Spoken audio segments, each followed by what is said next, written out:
इस कहानी की शुरुआत में न्यूयॉर्क में एक घर को दिखाया जाता है जिसका नाम एमिटीविल है। रात को ठीक 3:15 पर इस घर में रहने वाले आदमी की आंख खुल जाती है और उसे एक आवाज आती है जो उसे अपने काबू में कर लेती है और उसके बाद वो अपनी पूरी फैमिली को मार देता है। पुलिस जब उस आदमी को पकड़ती है और उसका बयान लेती है तो वो बताता है कि रात को 3:15 पर एक आवाज ने उसे ऐसा करवाया, यानी कि उस आवाज ने उसे अपने काबू में कर लिया था। अब ठीक 1 साल के बाद यहाँ पर एक कपल आता है जिनका नाम जॉर्ज और कैथी है। ये इस घर को खरीदना चाहते हैं क्योंकि ये इनके बजट में होता है। ये घर काफी कम पैसों में मिल रहा होता है। हालांकि रियल एस्टेट एजेंट ने बता दिया होता है कि यहाँ पास्ट में बहुत सारे इंसिडेंट्स हुए हैं, यहाँ पर लोगों ने एक दूसरे को मारा है। पर इनका मानना ये होता है कि घर बुरा नहीं होता, इंसान ही बुरे होते हैं जो कि एक दूसरे को मारते हैं। अब इसके बाद ये दोनों अपने तीनों बच्चों को लेकर यहाँ शिफ्ट हो जाते हैं। दरअसल कैथी की ये दूसरी शादी है और उसके जो 3 बच्चे हैं वो उसके पहले हस्बैंड से हैं। इसीलिए कैथी के तीनों बच्चे जॉर्ज के साथ यानी कि उसके नए हस्बैंड के साथ ज्यादा फ्रेंडली नहीं होते। वहीं जॉर्ज भी कोशिश कर रहा होता है कि इनकी फैमिली एक खुशहाल फैमिली रहे। रात को जॉर्ज को ठंड लगती है और जब वो नीचे बेसमेंट में आग जलाने के लिए जाता है तो घड़ी में देखता है कि 3:15 हो रहे हैं और तभी अचानक अजीब अजीब सी आवाजें आना शुरू हो जाती हैं। लेकिन जॉर्ज इन आवाजों को नजरअंदाज करके ऊपर आ जाता है, जहाँ सोने के बाद उसे रात में अपने सपने में एक बच्ची दिखती है। अगली सुबह दिखाया जाता है जहाँ पर कैथी अपने बच्चों के कमरे में जाती है, जहाँ पर वो देखती है कि उसकी बेटी किसी से बात कर रही है, लेकिन उसके सामने कोई भी नहीं होता। और जब कैथी अपनी बेटी से पूछती है तो उसकी बेटी बताती है कि मैं जोडी से बात कर रही हूँ। जोडी दरअसल उसी आदमी की बेटी है जिस आदमी ने इस कहानी की शुरुआत में इविल के काबू में होने के बाद अपनी फैमिली को मार दिया था। अब यहाँ पर हर एक के साथ अजीब अजीब से हादसात हो रहे होते हैं। ऐसे एक सुबह उनकी बेटी ने बोट हाउस में मिलती है जो पानी में कूदने वाली थी, लेकिन तब तक ये दोनों वहाँ पर पहुँच जाते हैं और वो बताती है कि मैं जोडी को अपना बोट हाउस दिखाने के लिए लाई थी। ये सुनकर जॉर्ज और कैथी हैरान होते हैं, लेकिन वो सोचते हैं कि ये सिर्फ इस बच्ची का बचपन है। जॉर्ज को हर रात को 3:15 पर बहुत अजीब अजीब से सपने आते हैं जिसकी उसकी नींद खुल जाती है। और एक रात को जब उसकी नींद खुलती है तो वो देखता है कि बोट हाउस का दरवाजा खुला हुआ है। उसे लगता है कि उसकी छोटी बेटी दोबारा वहाँ पर गई है, लेकिन वहाँ जाने के बाद उसे पता चलता है कि वहाँ पर कोई भी नहीं है। और तभी पानी में हलचल होती है। उसे लगता है कि उसकी बेटी पानी में कूद गई है। वो उसे पानी के अंदर ढूंढने के लिए चाहता है, लेकिन वहाँ पर कोई भी नहीं होता। अब इसके बाद जब वो पानी से बाहर आता है तो वो अपने घर के ऊपर खिड़की पर देखता है जहाँ पर उसकी छोटी बेटी खड़ी होती है। लेकिन हैरानी की बात ये होती है कि उसके पीछे एक और लड़की होती है। वो भागता हुआ अपनी छोटी बेटी के कमरे में जाता है, जहाँ देखकर वो हैरान रह जाता है कि उसकी बेटी सो रही है। जॉर्ज को अब रात को नींद नहीं आती, इसलिए उसका बिहेवियर चेंज हो रहा होता है, जो देखकर कैथी भी हैरान होती है। एक रात को जॉर्ज और कैथी बाहर डिनर पर जाने का तय करते हैं, लेकिन जाने से पहले वो अपने बच्चों के लिए उनकी देखभाल के लिए एक बेबी सिटर को बुलाते हैं। हालांकि कैथी उसे घर दिखाना चाहती है, लेकिन वो बेबी सिटर कहती है कि मैं पहले भी यहाँ पर काम कर चुकी हूँ। और उसके बाद कैथी और जॉर्ज दोनों के दोनों घर से निकल जाते हैं और घर पर जो बेबी सिटर होती है वो इन तीनों बच्चों को इस घर की हिस्ट्री बताती है, लेकिन बच्चे डरते नहीं है। तभी यहाँ पर कैथी की जो छोटी बेटी होती है वो कहती है कि जोडी ने मुझे बताया कि तुम्हारा रवैया उसके साथ अच्छा नहीं था। बेबी सिटर कहती है कि वो उस दुनिया में नहीं है, वो तुम्हें बातें नहीं बता सकती, उसकी बॉडी अलमारी के अंदर मिली थी। और अब तीनों बेबी सिटर को चैलेंज देते हैं कि तुम उस अलमारी के अंदर जाओ, जिसके बाद वो चैलेंज एक्सेप्ट करके अलमारी के अंदर जाती है, जहाँ पर उसे जोडी की आत्मा दिखती है जो उसे बहुत बुरी तरह से डरा देती है। वो इतनी ज्यादा डर जाती है कि उसे पैनिक अटैक आ जाता है, इसलिए यहाँ पर एम्बुलेंस को बुलाया जाता है। और जब बेबी सिटर को एम्बुलेंस में ले जा रहा होता है तभी जॉर्ज और कैथी भी घर पहुंच जाते हैं, जिन्हें बेबी सिटर बताती है कि उसने घर में जोडी को देखा। ये नाम सुनकर कैथी हैरान हो जाती है क्योंकि उसकी बेटी ने भी उसे यही नाम बताया था। और अब इसके बाद वो अपनी बेटी के पास जाती है। उसकी बेटी बताती है कि जोडी ने मुझे बताया कि जॉर्ज एक अच्छा इंसान नहीं है, जो सुनकर कैथी परेशान हो जाती है।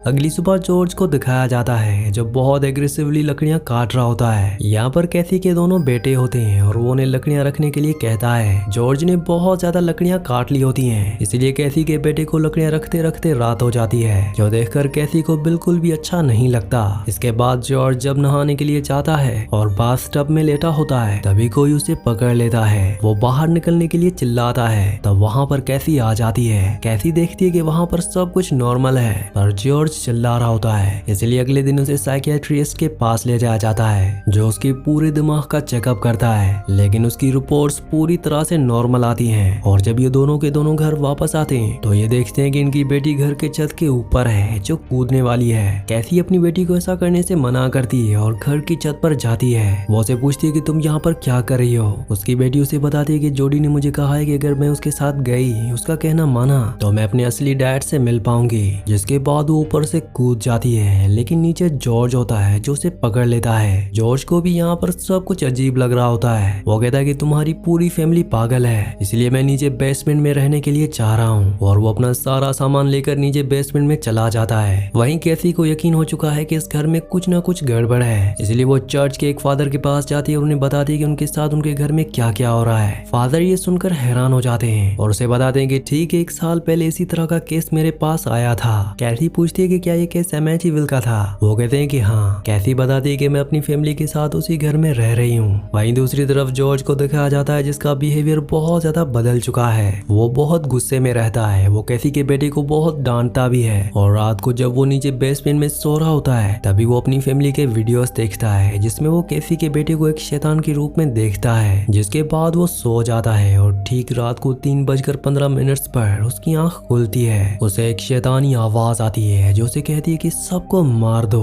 वीडियो में आगे बढ़ने से पहले आप सबसे रिक्वेस्ट है कि आप में से बहुत सारे व्यूवर्स वीडियो तो देखते हैं, लेकिन चैनल को सब्सक्राइब और वीडियो को लाइक नहीं करते। तो आप सबसे रिक्वेस्ट है कि चैनल को सब्सक्राइब और वीडियो को लाइक लाजमी से कर दिया करें। इसके बाद घर के सारे दरवाजे खुल जाते हैं और अब जॉर्ज बाहर जाता है। और जैसे ही वो बाहर जाता है तो देखता है कि बोट हाउस का दरवाजा खुला हुआ है। वो बोट हाउस के अंदर जाता है, जहाँ पर एक शैतानी आत्मा उस पर हमला कर देती है और जॉर्ज अपनी जान बचाने के लिए उस पर हमला करता है। पर जब वो अपने होश में वापस आता है तो देखता है कि ये उन्हीं का डॉग था, जो अब मारा जा चुका है। वहीं कैथी को पूरा यकीन हो चुका है कि उसे इस घर से अपनी फैमिली को लेकर जाना होगा। और अगले दिन ये बात वो जॉर्ज को कहती है, लेकिन जॉर्ज यहाँ से नहीं जाना चाहता। वो उसे मना कर देता है। वहीं अब कैथी के कहने पर फादर भी इनके घर आ जाते हैं। और जब वो कैथी की बेटी को देखते हैं तो उसके हाथ में एक पेयर होता है जो कि काले रंग का है। वो कैथी को बताते हैं कि ये जोडी का था, जिसे उसी के साथ दफना दिया गया था। पर हैरानी की बात ये होती है कि ये बाहर कहाँ से आया। इसके बाद फादर इनके पूरे घर में होली वाटर छिड़क देते हैं ताकि इसके आसपास कोई भी शैतानी ताकत ना आ सके।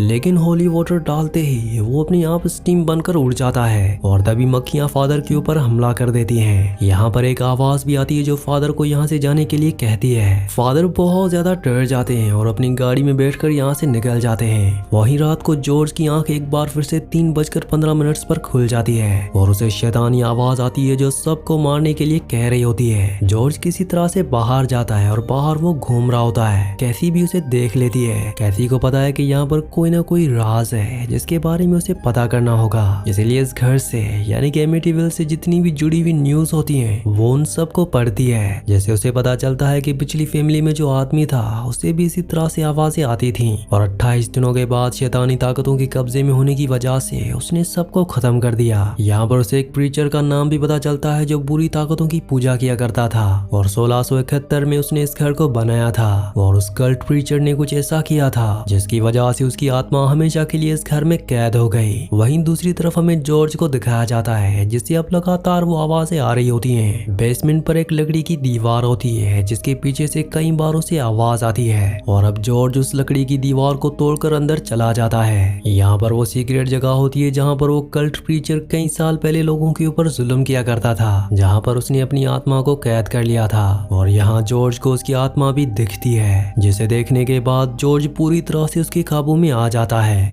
वहीं कैथी को दिखाया जाता है जो फादर के घर जाती है और उनसे पूछती है कि आप हमारे घर से क्यों भाग गए थे। वो बताते हैं कि तुम्हारे घर में एक बहुत ताकतवर आत्मा है, मैं उसे लड़ नहीं सकता। ये सुनने के बाद कैथी डर जाती है और वापस अपने घर आती है। वो देखती है कि जॉर्ज बहुत ही अजीब बिहेव कर रहा है। वो बोट में होता है और जब कैथी वहाँ जाती है तो वो उसके ऊपर हमला कर देता है। वो उसे मारने की कोशिश करता है, लेकिन कैथी किसी तरह से पानी से निकलकर वहाँ से वापस अपने घर पर आ जाती है, जहाँ उसे 3 ताबूत ताबूत दिखते हैं। इन ताबूतों के ऊपर उसके बच्चों का नाम लिखा होता है और ये तीनों ताबूत जॉर्ज ने ही बनाए होते हैं। ये देखकर वो बुरी तरह से डर जाती है और फैसला करती है कि अब वो इस घर को छोड़कर चली जाएगी। पर इससे पहले कि वो ऐसा करती, जॉर्ज यहाँ पर आ जाता है। उसके हाथ में गन होती है और अब वो इन सबको मारना चाहता है। ये अपनी जान बचाने के लिए घर के अंदर चले जाते हैं और तभी इस क्रीचर की शैतानी आत्मा जिसने इस घर को बनाया था वो घर के सारे दरवाजे बंद कर देती है ताकि कोई भी घर से निकल ना सके और जॉर्ज सबको खत्म कर दे। कैथी और उसके बच्चे खिड़की खोलकर छत पर चले जाते हैं जहाँ पर जॉर्ज उनका पीछा करता है, लेकिन कैथी का बेटा उस पर हमला करके उसे ऊपर से नीचे गिरा देता है। इसके बाद कैथी अपने बच्चों के साथ नीचे आती है, लेकिन जॉर्ज एक बार फिर से उठकर इन पर हमला करता है। वो कैथी को जख्मी भी कर देता है, लेकिन किसी तरह से कैथी उस पर गन से हमला करके उसे बेहोश कर देती है और उसे बांध के ये बोट में अपने साथ इस जगह से दूर ले जाते हैं। पर तभी जॉर्ज को होश आ जाता है। वो कैथी से कहता है कि रुकना नहीं, जितना जल्दी हो सके यहाँ से दूर निकल जाओ। दरअसल आज इन्हें इस घर में पूरे 28 दिन हो चुके थे और ये 28वें दिन की रात थी जब शैतानी आत्मा जो कि प्रीचर की है सबको खत्म कर देगी, लेकिन ये किसी तरह से यहाँ से निकल जाते हैं। वहीं हमें जोड़ी की आत्मा को दिखाया जाता है जो घर पर होती है और तभी उसे शैतानी हाथ जो कि प्रीचर के होते हैं नीचे बेसमेंट में खींच लेते हैं। इसके बाद घर का जितना भी सामान होता है वो अपने आप ही पहली वाली जगह पर आ जाता है, जिस तरह से जॉर्ज और कैथी ने पहली बार इस घर में सारे सामान को देखा था। इसी सीन के साथ इस मूवी का, इस कहानी का एंड हो जाता है। अगली कहानी आप किस मूवी पर सुनना चाहते हैं मुझे नीचे कमेंट्स में जरूर बताना। और अगर आपने हमारे वीडियो को लाइक और चैनल को सब्सक्राइब नहीं किया तो जल्दी से वीडियो को लाइक और चैनल को सब्सक्राइब कर लें।